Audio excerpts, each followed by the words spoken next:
And as you can see, the Spartans march to battle today. This is Total War Rome 2. My name is Ellington, and here we go. Hello everyone, this is a 3 versus 3 on the settlement of Alexandria, the grand city here. And this is an in-house fight sent in by Zero Chilling. Now real quick, we'll go into the commanders and their armies. We've got Pergamon being commanded by himself, Zero Chilling. We've got Epirus being commanded by Mango. And finally, we have none other than Lusitani being commanded by Dairy Farmer. Now for the attackers, we have got Sparta being commanded by Billy Blazes. We've got Aravaki being commanded by Dave the Vassal. And finally, we have got Swaby being commanded by Grey Wolf. Now, this is like I said, it's a full in-house. And as we've been seeing a lot lately, as you can see, a lot of names, if you've been around the channel for a while, a lot of these names may be familiar to you. But for a little while, some of these names have dropped off for a bit because, to be perfectly honest with you, a lot of players, they just needed to take a break, you know, especially some of them started playing kind of competitively, and it just kind of really started making the game not very pleasurable for them anymore. And so just recently, a lot of these players are kind of migrating back into the game, getting back into it a little bit more. We're starting to see more and more games back on the Discord for it. So yeah, that's why we're starting to see these names pop up again. Now, if you are not part of the Discord, it is linked in the description. Make sure you hop in on that. That's also where the links to like my Patreon and things like that are as well. So now typically on the settlement of Alexandria, we don't usually see an attack over here. By the way, they are hitting the I don't really know what you call this, but like this archer building, because that's usually what they'll put archers or something on top of it. Usually one hit from artillery and this thing is gone, so I'm amazed because it did get hit and it didn't collapse. But to be perfectly honest with you, I don't know that it would be that beneficial anyways. There's nothing really that close to it. But as I was saying, typically the attack on Alexandria takes place right over here. And then you typically see a fight like this, you know. But this time, today, we've got an attack on this big open area. Now, there's some plus and minuses to this.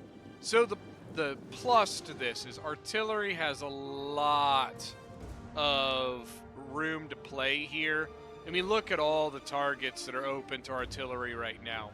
It's really hard to hold all of these breaches that typically there's, you know, this whole wall is just gone by now. I'm kind of surprised it isn't yet. But it's hard to support the defenses to it when you can't just stack up units here because of artillery. But these defenders don't seem to be too worried about it. They are just stacking up there anyways. And the artillery, what's the artillery got up to now? It's only at 61, so nothing too crazy yet. Lyrian Levy is going to come try and stop this. Club Levy may break before they even get there. Ow.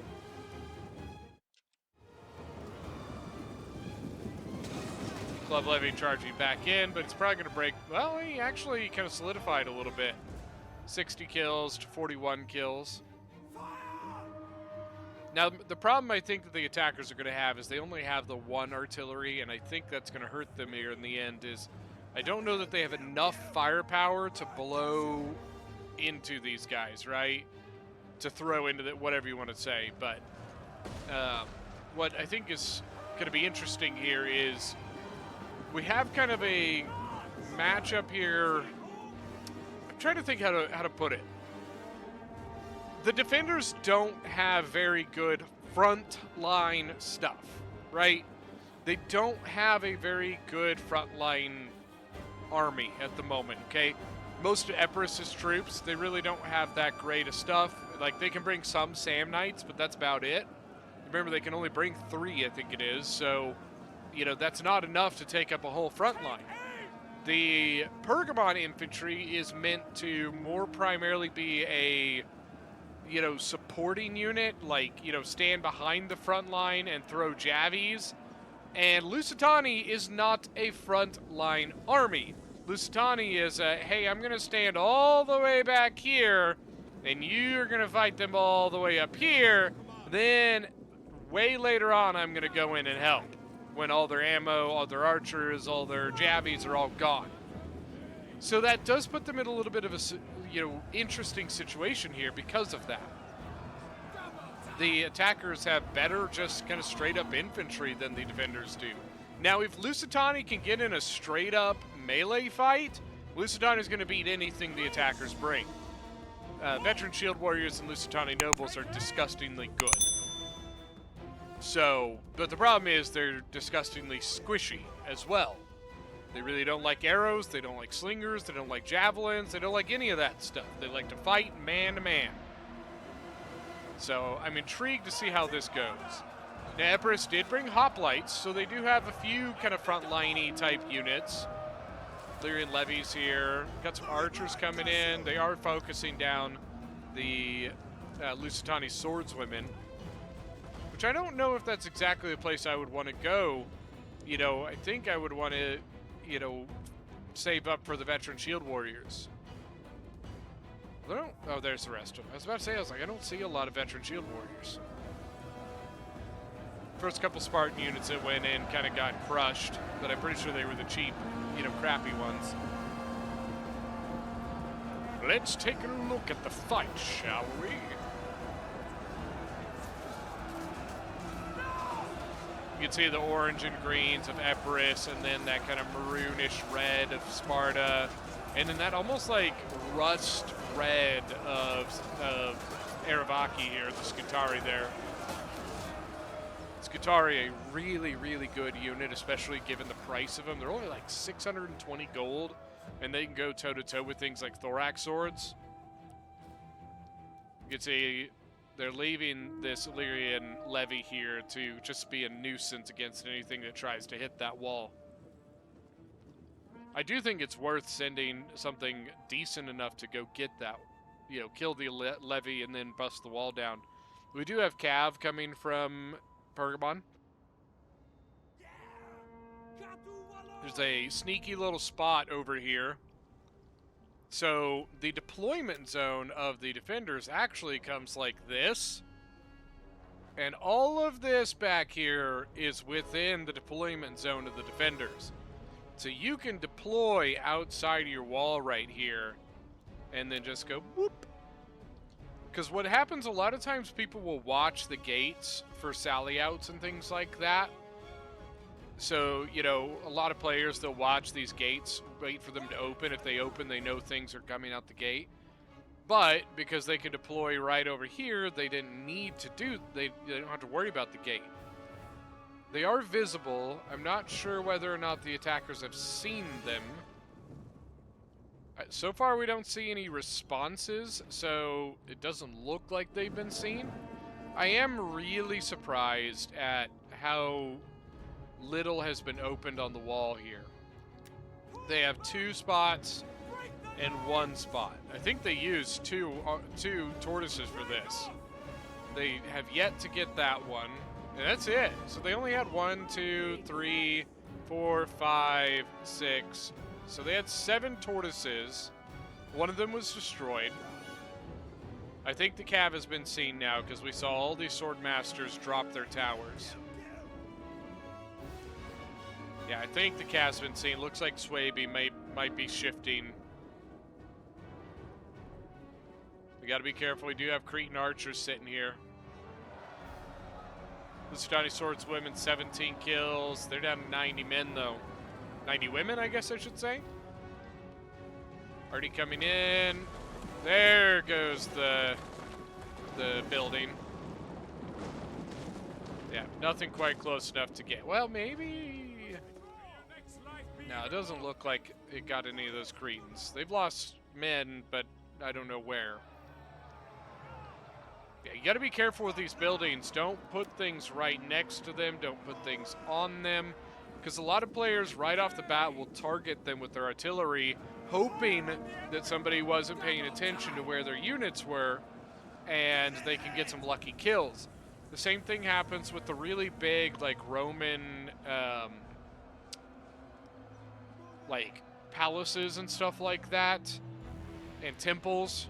A lot of those can be, so, like, stuff like this can be destroyed, and if there's things sitting right next to them, all of them will die. All of them. They'll just instantly dead. Spartan hoplites now coming in. Continued with, I believe, well, it looks like this is just one Spartan hoplite. Hoplite? Hoplite. Got some Bloodsworn. The Pergamene Hippeus Lancers are over here still. Those, oh, okay. I thought they were Berserkers for a minute. I was like, what the hell? Swordmaster shifting over. Swabie is not the greatest faction to be holding against a Cav unit. You know, things like the Bloodsworn are just going to get annihilated by Cavalry. They're so light that the Cavalry will literally just blow right through this unit. It'd probably break it, to be honest with you. We do have a Night Hunter here, but I would like to see maybe some of these Paraquay Spears. I guess he is guarding his artillery, which, although it doesn't look like he has ammo. 116 kills.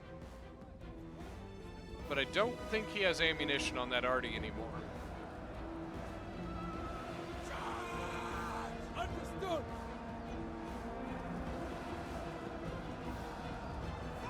I'm trying to figure out what they're shooting. Iberian slingers. Oh, they're shooting up at the wall, shooting the slingers on the wall. I was like, how are they arcing over this wall? It looked like they were going for the Galatian swords. No, they're going for these, and that's just the stuff that's flying over the wall. I was really confused there for a minute. I was like, what the hell is happening? They are starting to push through the gate as well. We got Swordmasters in the gate. You can see they've got it neutralized, so they don't have to worry about the oil anymore. You know, they got it neutralized, and then they busted down the gate, so now they don't have to worry about it. The game of Spears, 160 kills? Holy crap! What did they kill? They don't have a chevron, so whatever they killed, it wasn't, like, super great. But good lord. Oh, well, goddamn. That's crazy. So the Paraquay Spears that were guarding the artillery, they did come over here. Right idea. The artillery's pretty much, I think it's gone anyways, so there's no point in guarding it with a unit that could be used to guard other things. They do need to be careful. They're putting their Cimbri bowwomen, they're shifting over here. They are putting a Night Hunter. So the Night Hunter has good bonus first large, and it has counter cavalry tactics. But it also, just like the Bloodsworn, is a very, very light unit. So something like a Hippeus Lancer will probably just blow right through this Night Hunter. So I would be really careful there. What's coming up on the walls here? Archers, okay. Now the Cimbri bowwomen are targeting those archers. That's a good call.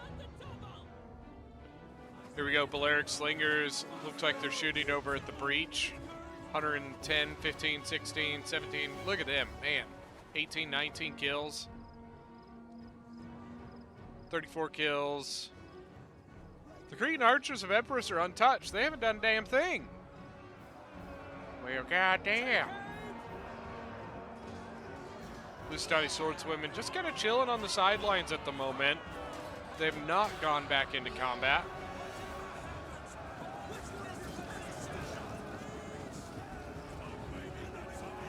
Run after them! Truscan Hoplites, 189 kills. Illyrian Levies, 128 kills. Not bad.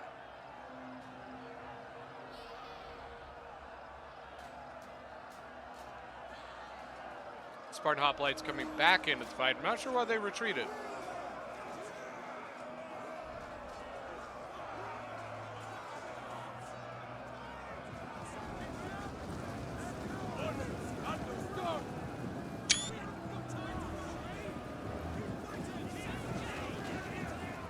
Now then we had to switch out for one of the other Spartan Hoplites. This one's really badly injured, though.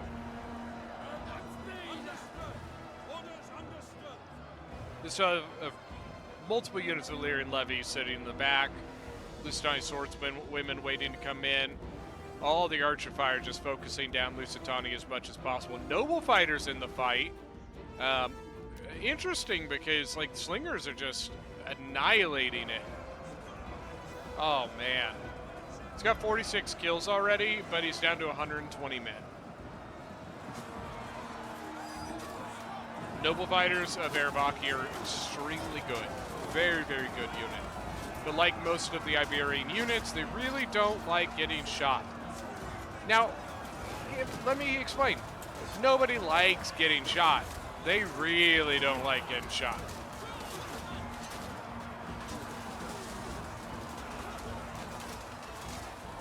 Fight, men! Fight to the last man! Bloodsworn took out the Illyrian levy. Pergamy Noble Cav on the move again. They got 37 kills. Cavalry bowwomen are still kind of being a nuisance. I think they're fighting the archers right now.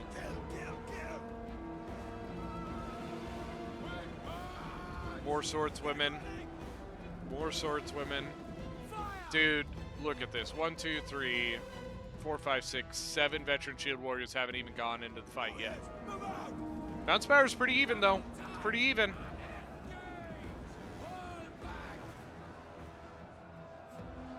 Got a little bit of a bust through here. Erebaki swarming through.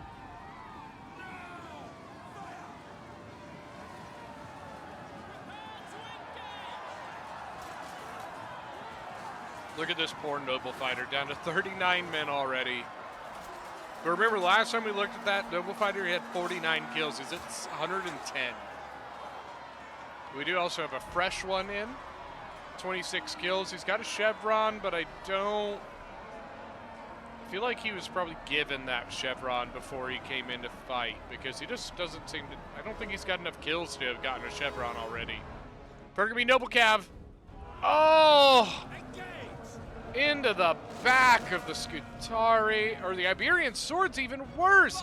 Oh, and now they're in the mercenary Cretan archers. Oh, now they're in the Iberian slingers. Oh no. Oh, this is painful. What's he at now? 320. Oh no. Look at what happened to the Iberian sword. Look at what happened to the Iberian sword. Good Lord. That's what I was saying, man. Those super lightweight units, they don't do good against Cav. Even like Lusitani guerrillas, which are a thorough spear type unit, are super light. So while they can throw jabbies and do damage to Cav like that, if they get charged by a heavy shot Cav, they're gone. I'm amazed that that Iberian sword even lived. 39 out of 160. Wow. Hippeus Lancers. And to be perfectly honest with you, Hippeus Lancers are not the greatest heavy shot Cav. They're very heavy shot Cav that only has 57 charge bonus. And that is what they did against this. And honestly, it's almost like the attackers don't even know still. I see almost no responses happening. Soybe did move his archers away, but once again, the Cav's just still going. 795 kills. He's into the general. I don't think he got a good enough charge to be able to bust through that general personally. Typically what we say is you get a good knockdown, you can go through. So what happened here, you know, he can 100% go through that after he charged, because he obliterated the unit, right? Even if some got up, all of it was knocked down. Over here, that did not happen. That the Swordmaster was not knocked down. And you can really see when it happens. You saw what happened right here. When they don't, your unit just kind of, instead of just going, you know, over here, they kind of like hit and they keep going in a way. Over here, they just hit and they kind of stop, and then you have to keep them going. That, in my opinion, was not a proper go-through, but it's whatever. That Cav right now can basically do anything it wants to. It's still going, by the way. 884 kills with a Silver Chevron. Now it's in Epirus's archers. Or, I mean, not Epirus. Not Epirus. Aravaki, I'm sorry. Aravaki slingers. I saw the reddish orange, and I automatically thought Epirus. Okay, the Cav is gone at almost 900 kills. No biggie. That was a lot of archers, guys. That was a lot of archers. And now what I think we're probably going to see, look at this. Lusitani's here with his actual army now. Where's... Oh, there, okay. It's 1, 2, 3. Okay, there we go. I was about to say, I see the 3 back here, but where were the other 4? But now that most of those archers are gone, Lusitani is basically free to just go ham at this point. There's pretty much nothing left. So there's a little bit of archers, there's a little bit of slingers, but there's almost nothing left that's going to be able to take on Lusitani's army at this point. That's really bad for the attackers. Very bad. Royal Peltis from Epirus coming in, and the Royal Spartan Hoplite said, nope. I think they're just switching out, but Royal Spartans might be coming in now, looks like. Maybe not. There we go.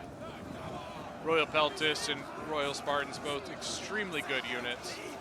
I think Epirus is using formation attack right now with the way his unit's moving. Look at the floating body!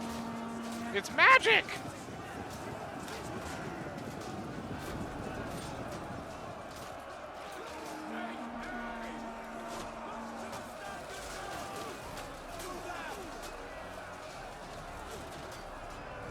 Kind of looking around, look at all those units moving around in the background. I think that's more of the... No, that's not Lusitani. Who is that back there? Yeah, it's Lusitani, right? I think that's the rest. Yep, the rest of his veteran shields moving up. For some reason, the shields looked really different. That's why I was like, that's not Lusitani. What is it? Epirus, Cretan Archers, 122 kills. That means he's low on it. Low.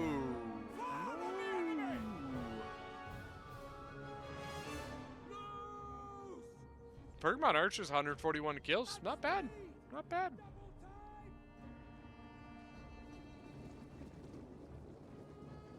He's just waiting to go in. He's so excited to get in. I know that at this point, Dairy Farmer guaranteed is like, yeah, let me in it. Let me at him, coach. Let me at him. Come on. You know, while everybody else is probably like, nope, just wait a minute. You got to wait a minute. A little bit more time, Dairy Farmer. 25 kills. Things are not looking great for the attackers at this point. That was a backbreaker, man. Losing all those archers and such, that hurt a lot.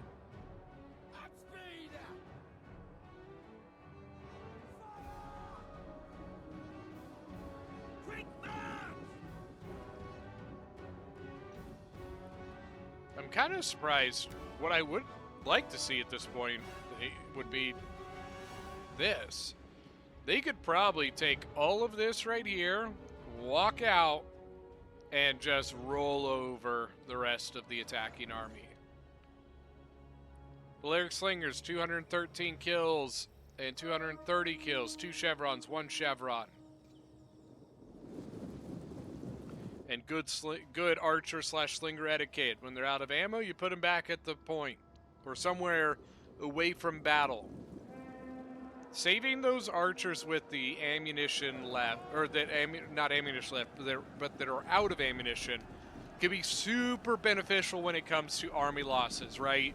So when it comes to some of the games that are super, super close, where you and your opponents are very, very low on manpower, and you're basically kind of fighting each other to the death or till breaking, having those extra slinger manpower back there could be super beneficial, because that counts towards your number count when it starts registering army losses.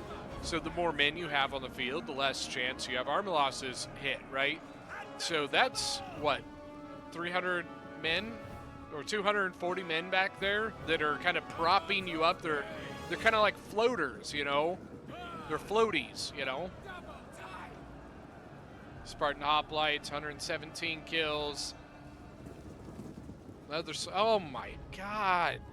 330 kills? And they're still slinging. What the fuck is going on? Slingers have a lot of ammunition, guys, but 340 kills is obscene. Here we go, Derry. Doing what Lusitani does best. You know, catch me outside. That's what Lusitani says, that's what Lusitani does, and it works extremely well. There's very few things that can take Lusitani on in a headlong fight.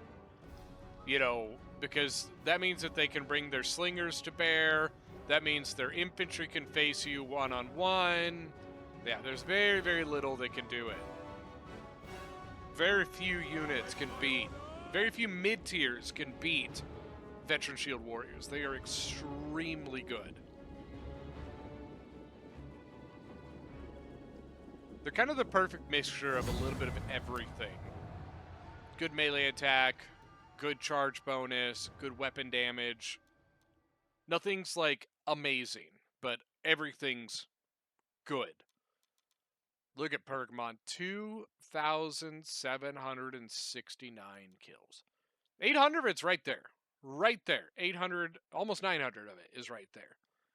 Archers did very, very well. I'm surprised he only went 2 and 1. Interesting.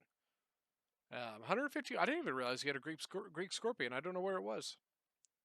Look at the untouched Galatian swords. 225 on the Agema Spears. 244. Passionate Winemaker, otherwise known as Mango. 2,183. Look at the Samnite Warriors. Look how green they are. 151 on the General. Pretty good. Truscan Hoplites did well. Archers did really well. Dairy Farmer with 1,544 kills. Because half of his army didn't see combat. Listen to me, guys. Dairy Farmer got 1,544 kills. And almost all of it was on these 3 slinger units. Well, not almost all of it. Little under half of it was just these 3 slinger units. The rest of it was the combination of the Lucidized Swordswomen and the little bit of combat that the Veteran Shield saw. For the attackers, you know, I think that the Cav was really the big problem there.